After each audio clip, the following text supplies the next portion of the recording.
Baik, semuanya gimana kabarnya? Kita pada hari ini kita akan kembali ke materi data science. Kita akan bahas tentang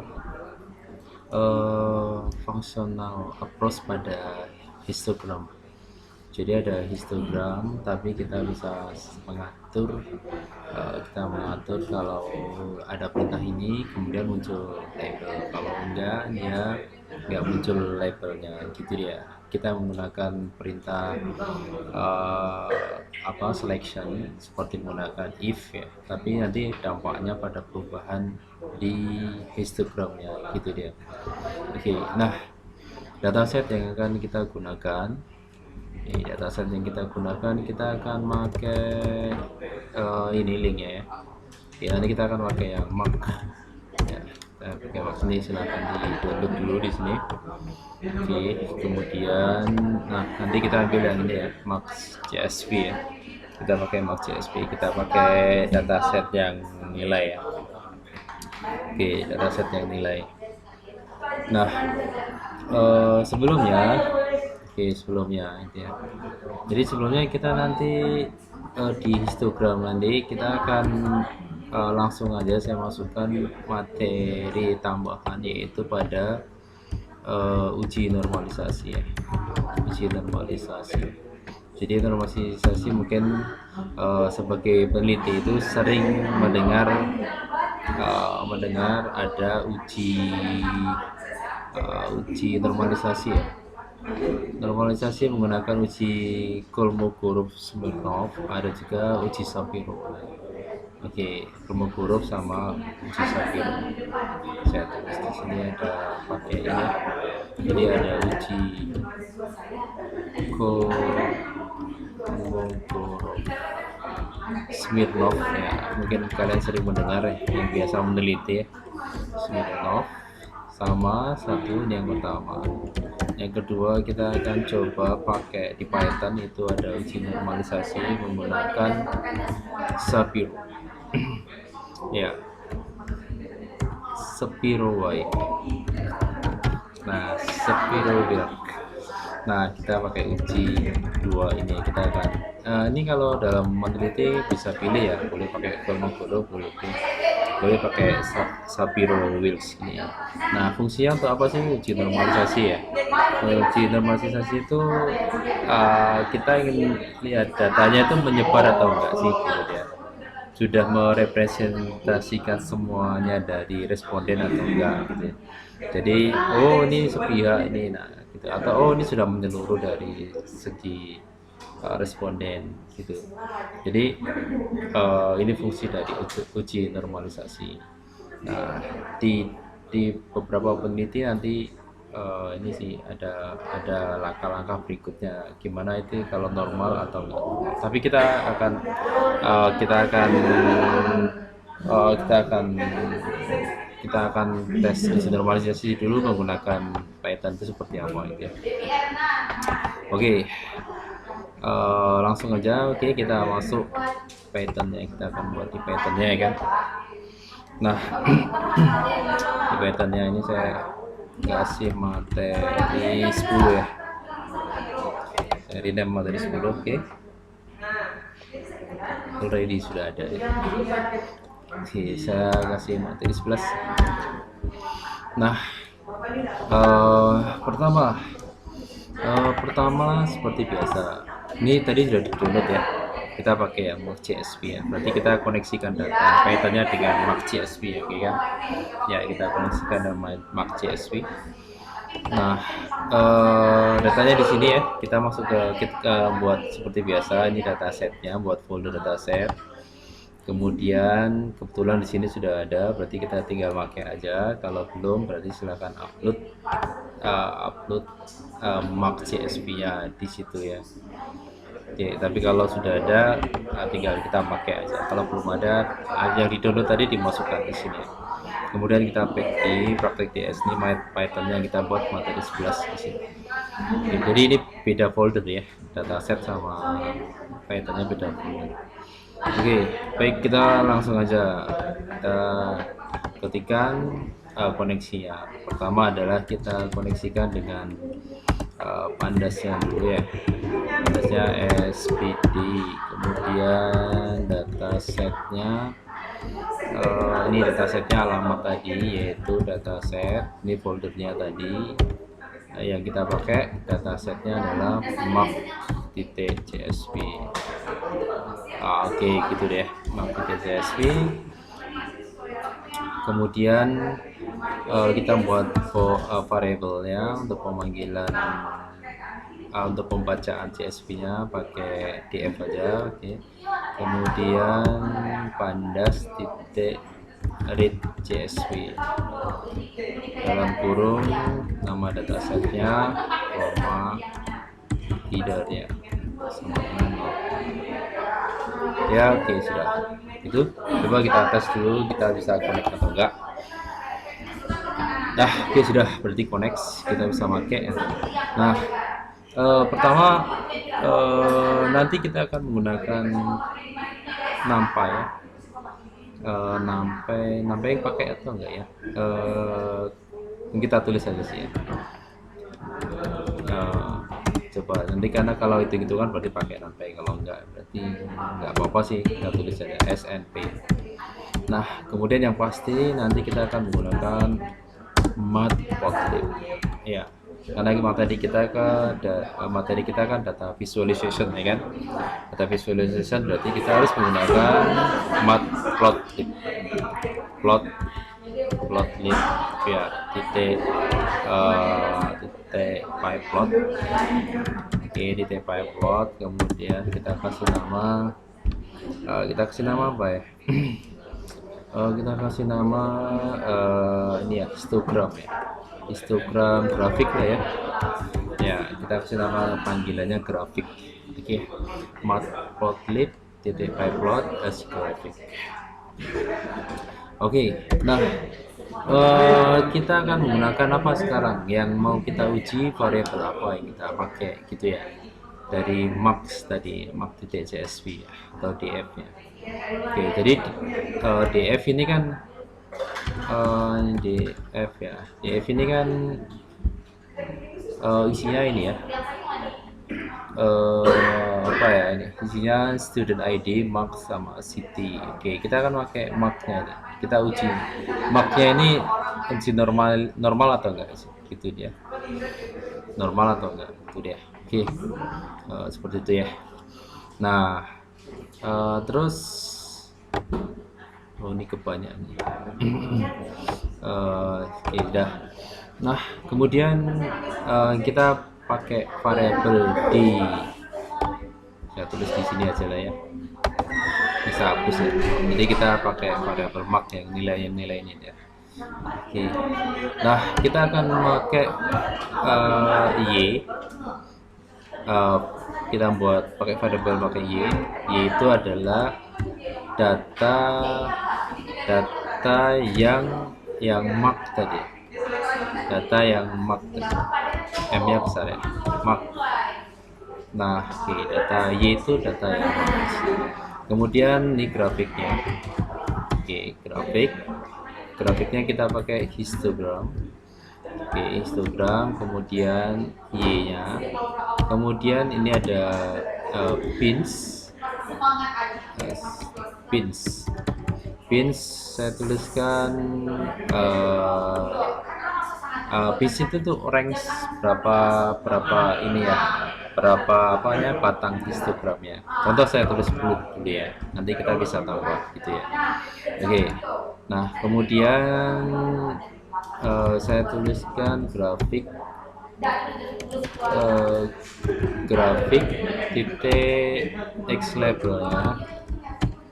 Oke, labelnya ini nilai gitu ya, nilai. Kemudian untuk yang y nya, untuk ke atasnya ini saya tuliskan ini adalah nilainya, berarti frekuensi jumlahnya itu ya, jumlahnya. Oke, terus saya tuliskan grafik, kita titik show dulu coba ya, grafik titik show. kalau enggak itu tutup. Nah ini deh, jadi ini ya, ini marknya X ya, nilainya ini ada nilai beberapa nilai sih ya. Kemudian ini frekuensi itu dari nilai sekian ini ada berapa jumlahnya, itu dia. Yang nilainya 100 ada berapa orang gitu ya. Yang nilainya 40-an itu berapa orang, itu deh frekuensinya. Nah, kemudian 10 itu range-nya ya. 10 ini kalau batangnya ada 10, sekitar 10 sih, 1 2 3 4 5 6 7 8 9 10. Nah, ini kalau kita ini kan data tadi sekitar berapa ya? 200-an lebih ya. Lupa saya. Nah, ini kalau kita ambil pokoknya ya, range-nya kita 30 batang ya. Nah, ini jadinya kayak gini, ini sekitar 30-an batang. Itu dia. 30-an batang. Oke. Nih 30-an ini ya, garis-garis lurus ya. Oke. Terus oke. Nah, ini standar ya. Oke, ini standar. Nah, sekarang kita akan mencoba menggunakan uji normalisasi antara Kolmogorov-Smirnov sama uji normalisasi menggunakan Shapiro. Oke, menggunakan Shapiro. Nah, oke baik, kita di sini saya taruh di bawah ya, grafiknya kita tampilkan di akhir ya. Nah, pertama kita untuk uji normalisasi Shapiro sama menggunakan Kolmogorov-Smirnov itu kita menggunakan SciPy stats. Nah, kita pakai ini ya, kita tulis di sini from SCI Pi seperti ini, kemudian ini statistiknya, kemudian kita importkan dulu nih ya, kita importkannya kita pakai namanya Shapiro. Oke, kita menggunakan Shapiro sama langsung aja ya, karena kita uji dua-duanya siap. Ini sebenarnya boleh salah satunya ya, boleh satu. Jadi yang satunya kalau Kolmogorov itu apa, KS test namanya, Kolmogorov KS test. Oke, saya akan jelaskan sekalian aja langsung ya. Nah, uji Kolmogorov itu standar biasanya ya, uji Kolmogorov Smirnov. Oke, Smirnov, atau yang di sini kita di kode Pythonnya menggunakan KS test ya. Kolmogorov Smirnov test itu biasanya dipakai untuk data yang besar lah gitu ya. Biasanya digunakan untuk data yang besar ya, biasanya. Atau dia biasanya sih dia kurang lebih minus 1000-an atau bisa lebih gitu ya, kurang lebih 1000-an data dia bisa mengcover. Nah, tapi kalau untuk yang ini, yang satunya lagi uji Shapiro ya, Shapiro Will ya, Shapiro Will, uji normalisasi menggunakan Shapiro Will, atau codingnya di Python itu Shapiro. Oke, Shapiro itu biasanya datanya itu untuk data yang kecil. Data yang kecil biasanya sih kurang dari 50. Nah, kurang dari 50. Jadi kalau data yang kecil itu biasanya pakai Shapiro, tapi kalau data setnya besar itu pakai Kolmogorov-Smirnov. Makanya kalau peneliti itu kalau kita lihat banyak pakai Kolmogorov-Smirnov karena datanya biasanya lebih dari ini 100, 200, 300 di atasnya. Jadi kalau datanya agak besar ya dia pakai Kolmogorov-Smirnov gitu ya. 2000 pun kadang masih dipakai nih. Kolmogorov-Smirnov 2000 pun masih bisa gitu ya, untuk menentukan dia itu normal atau enggak gitu. Oke kan? Nah, seperti itu deh. Nah, itu penjelasannya tentang uji normalisasi, perbedaannya Kolmogorov sama Kolmogorov-Smirnov sama Shapiro ya. Nah, oke, selanjutnya adalah Kita kita akan coba kalau kita tes gitu ya. Rumusnya kayak gini kalau di coding, coding untuk yang apa dulu ya. Kita coba pakai yang statistik. Kita buat folder, buat variabel.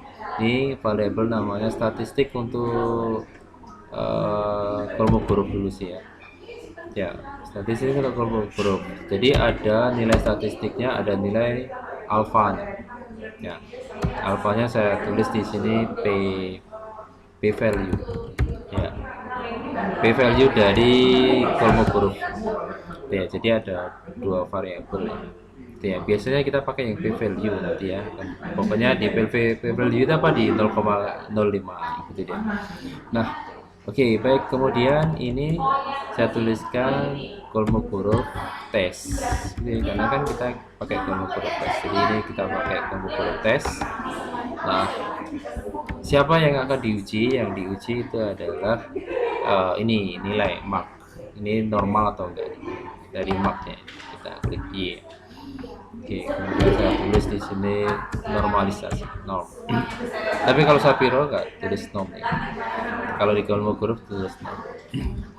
Nah, oke, baik. Kemudian ya coba kita tes dulu ya. Kita print.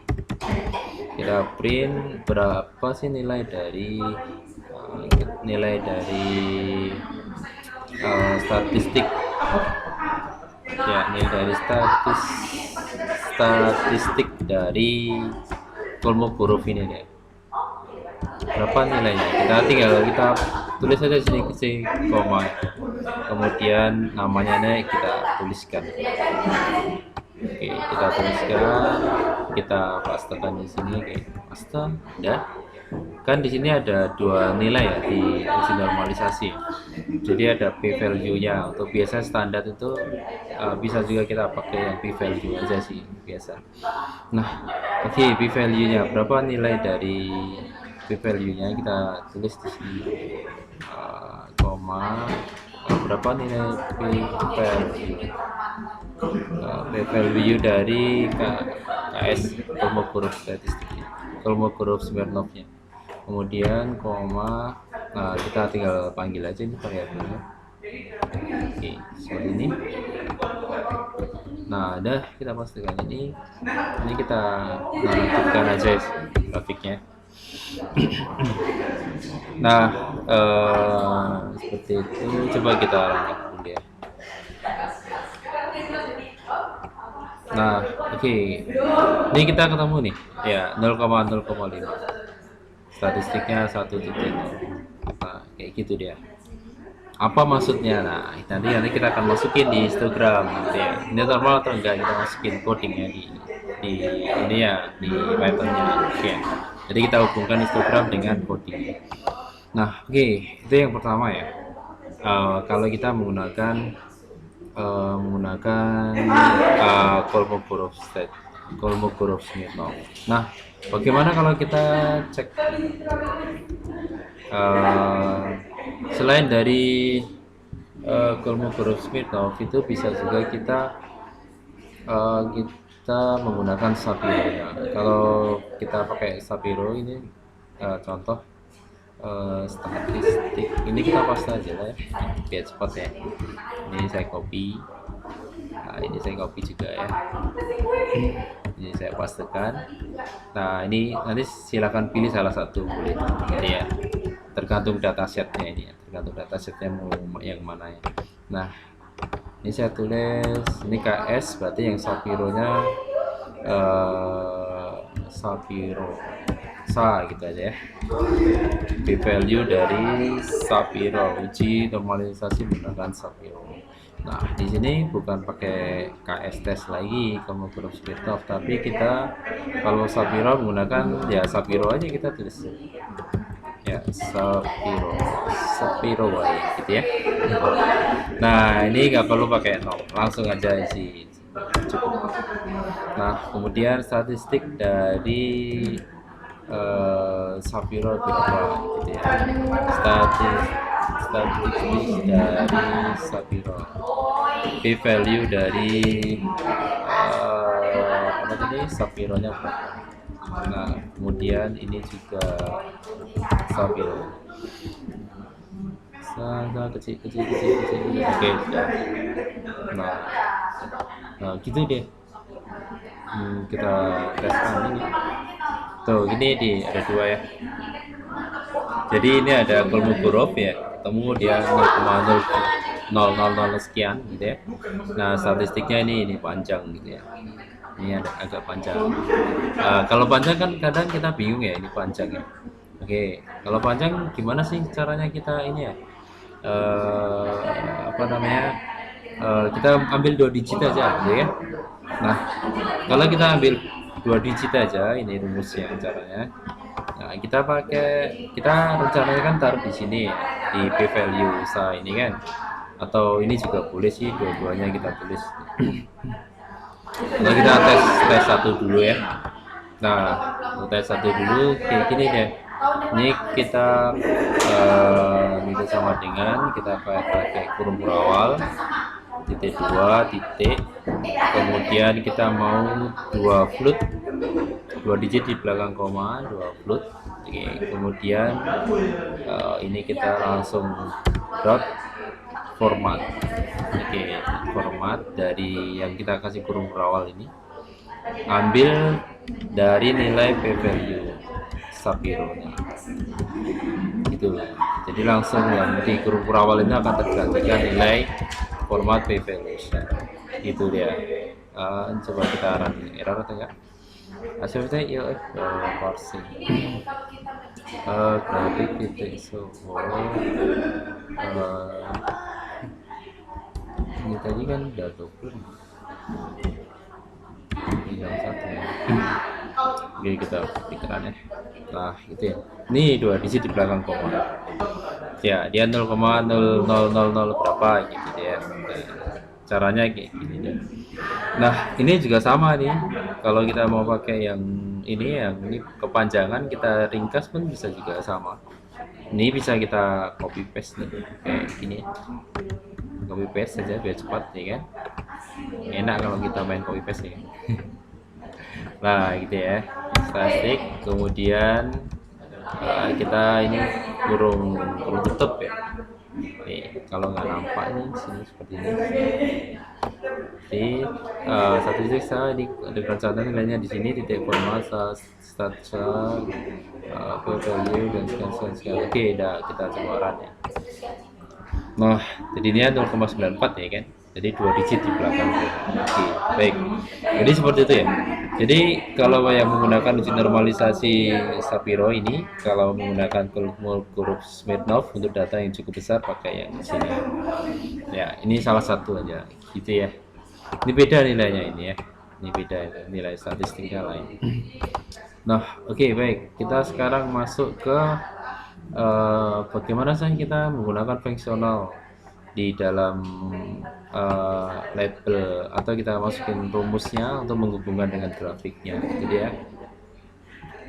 Oke, baik. Nah gini, kita masukkan di sini ya. Oke, kita masukin di sini pakai rumus if ya. Ini ya, rumus if. Jika p-value kita pakai yang mana ya, p-value yang KS saja ya. Yang KS itu yang berarti ini ya, p-value yang KS ya, jika dia lebih besar dari 0,0.05 ya, dari 0,05 itu nanti kita munculkan tulisannya, tuliskan judul saya pakai bahasa Indonesia, judul ya. Nah di sini nilai dari judul itu adalah kalau dia lebih besar dari 0,05 itu artinya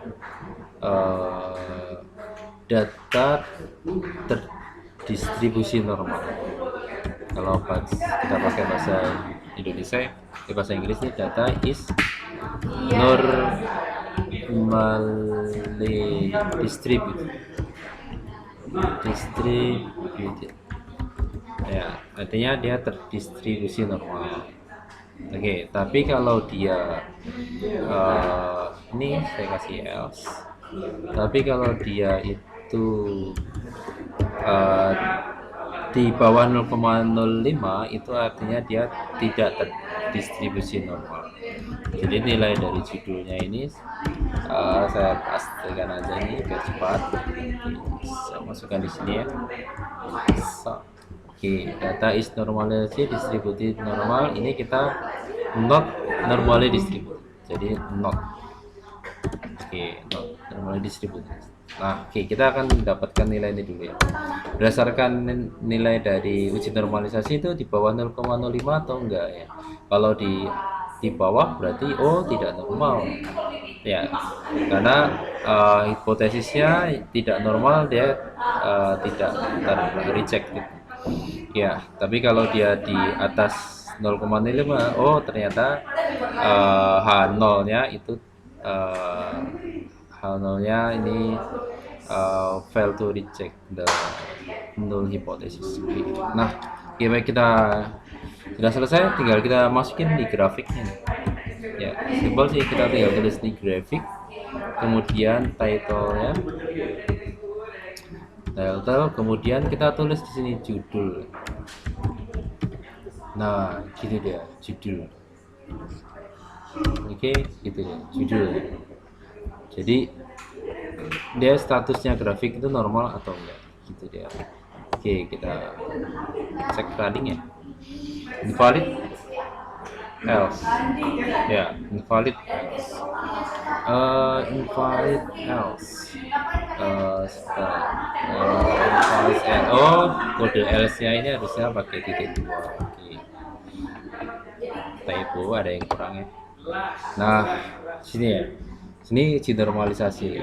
Ini muncul nih, not normally distributed. Oh, ternyata data set yang saya gunakan ini ya, yang mark ini ternyata untuk nilai itu data is not normally distributed, atau statusnya di sini dia karena nilainya itu lebih besar dari 0,05. Oh, ternyata dia dia nilainya lebih kecil dari 0,5. Oh, ternyata dia not normally distributed. Oke, gitu ya.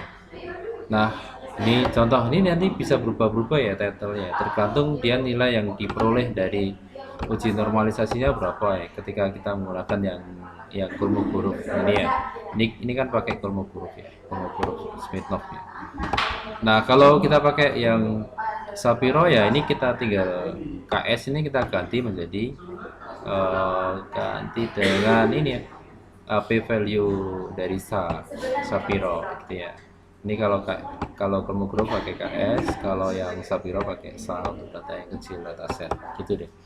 Nah, nilainya nanti otomatis dia terdistribusi normal atau enggak. Ini kebetulan sih enggak, data is not normally distributed. Nah, oke, caranya seperti itu ya. Ini contoh kita menggabungkan, mengambil ini ya, function selection, hasilnya kita taruh di histogram gitu dia. Data visualisasinya seperti itu ya, tapi saya langsung to the point aja menggunakan uji normalisasi sekalian. Nah, kemudian sebagai tambahan ya, mungkin tambahan biasanya sih ya untuk ini di notepad ya.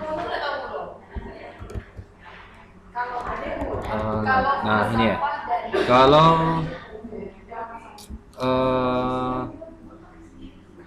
not normally distributed ya, kalau nggak normal itu bisa kita tambah data ya, tambah datanya.